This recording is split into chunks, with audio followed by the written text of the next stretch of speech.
नमस्कार, मैं Shreya. Digital India news में आप सभी का स्वागत है। बढ़ते आज की खबरों की ओर। पचपदरा रिफाइनरी में भीषण आग, पीएम मोदी का राजस्थान दौरा रद्द। राजस्थान के बालोतरा स्थित पचपदरा रिफाइनरी में सोमवार को अचानक भीषण आग लग गई, जिसके चलते प्रधानमंत्री नरेंद्र मोदी का प्रस्तावित दौरा रद्द कर दिया गया। पीएम मोदी मंगलवार को रिफाइनरी का लोकार्पण और जनसभा करने वाले थे। 2 दर्जन से अधिक दमकल गाड़ियों ने कड़ी मशक्कत के बाद आग पर काबू पाया। मुख्यमंत्री भजनलाल शर्मा के कार्यकाल ने कार्यक्रम स्थगित होने की पुष्टि की है।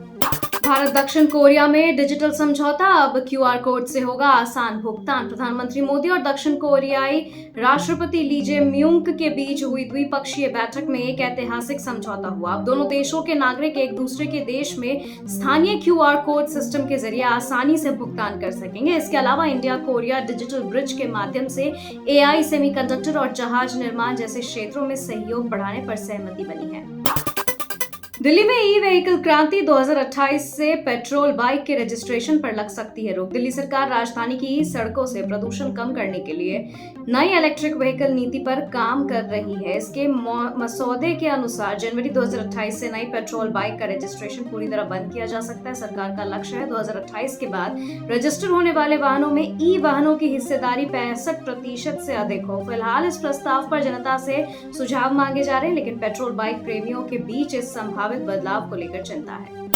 राहुल गांधी नागरिकता मामला, जस्टिस विद्यार्थी ने खुद को सुनवाई से किया अलग। कांग्रेस नेता राहुल गांधी की नागरिकता से जुड़ी याचिका पर सुनवाई के दौरान एक नया मोड़ आया है।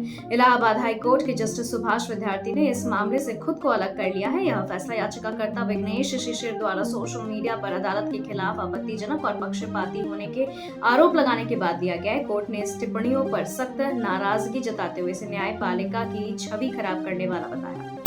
दिल्ली में एंट्री हुई महंगी ट्रांसपोर्टरों ने दी देशव्यापी आंदोलन की चेतावनी। दिल्ली नगर निगम ने पर्यावरण शुल्क में 40 से 50% तक की भारी बढ़ोतरी कर दी है। इसके तहत हल्के वाणिज्यिक वाहनों पर 2000 रुपए और भारी ट्रकों पर 4000 रुपए तक का शुल्क लगेगा। इस फैसले से ट्रांसपोर्ट सेक्टर में भारी आक्रोश है। परिवहन संगठनों ने इसे अर्थव्यवस्था की रीढ़ पर हमला बताते हुए मांग की है कि BS6 वाहनों को छूट दी जाए। बंगाल चुनाव 2026 लक्ष्मी भंडार बनाम मातृ शक्ति वंदन की जंग। पश्चिम बंगाल विधानसभा चुनाव में महिला वोट बैंक को साधने के लिए टीएमसी और भाजपा ने सीधी टक्कर की है। ममता बनर्जी ने सायोनी घोष और रचना बनर्जी जैसे ग्लैमरस व अनुभवी चेहरों की महिला ब्रिगेड को मैदान में उतारा, जो लक्ष्मी भंडार योजना का प्रचार कर रही है। वहीं भाजपा ने मातृ शक्ति वंदन के तहत महिलाओं को सालाना 36,000 रुपए देने का बड़ा चुनावी दांव खेला है।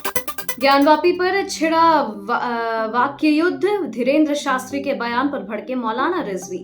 ज्ञानवापी परिसर को लेकर पंडित धीरेन्द्र कृष्ण शास्त्री के भगवा झंडा वाले बयान पर सियासत गर्मा गई है। ऑल इंडिया मुस्लिम जमात के अध्यक्ष मौलाना शहाबुद्दीन रिजवी ने तीखा पलटवार करते हुए कहा कि ज्ञानवापी कयामत तक मस्जिद ही रहेगी।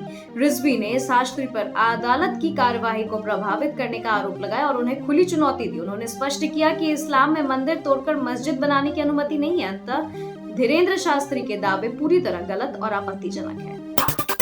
राहुल गांधी का हमला, आरएसएस और भाजपा तमिल संस्कृति के विरोधी। तमिलनाडु के थुथुकुडी में एक रैली के दौरान राहुल गांधी ने आरएसएस और भाजपा पर जमकर निशाना साधा। उन्होंने आरोप लगाया कि ये संगठन एक भाषा, एक धर्म की विचारधारा थोपकर तमिल और द्रविड़ संस्कृति को खत्म करना चाहते हैं। राहुल ने AIADMK पर भी तंज कसते हुए कहा कि आज की पार्टी सिर्फ एक खोखला ढांचा है जिसे अमित शाह और पीएम मोदी नियंत्रित कर रहे हैं। उन्होंने दावा किया कि भाजपा AIADMK के जरिए तमिलनाडु में घुसने की कोशिश कर रही है। महिला आरक्षण पर जयपुर में संग्राम, कांग्रेस कार्यकर्ताओं और पुलिस में झड़प। महिला आरक्षण बिल को तुरंत लागू करने की मांग को लेकर जयपुर की सड़कों पर कांग्रेस ने जोरदार प्रदर्शन किया। अलका लांबा और सारिका सिंह के नेतृत्व में बड़ी संख्या में महिलाएं बीजेपी दफ्तर और सीएम आवास की ओर बढ़ी, जिन्हें रोकने के लिए पुलिस को बैरिकेडिंग करनी पड़ी। इस दौरान कार्यकर्ताओं और पुलिस के बीच तीखी धक्का मुक्की हुई। अलका लांबा ने केंद्र सरकार पर महिलाओं को गुमराह करने का आरोप लगाया और विरोध स्वरूप पीएम मोदी का पुतला भी फूंका।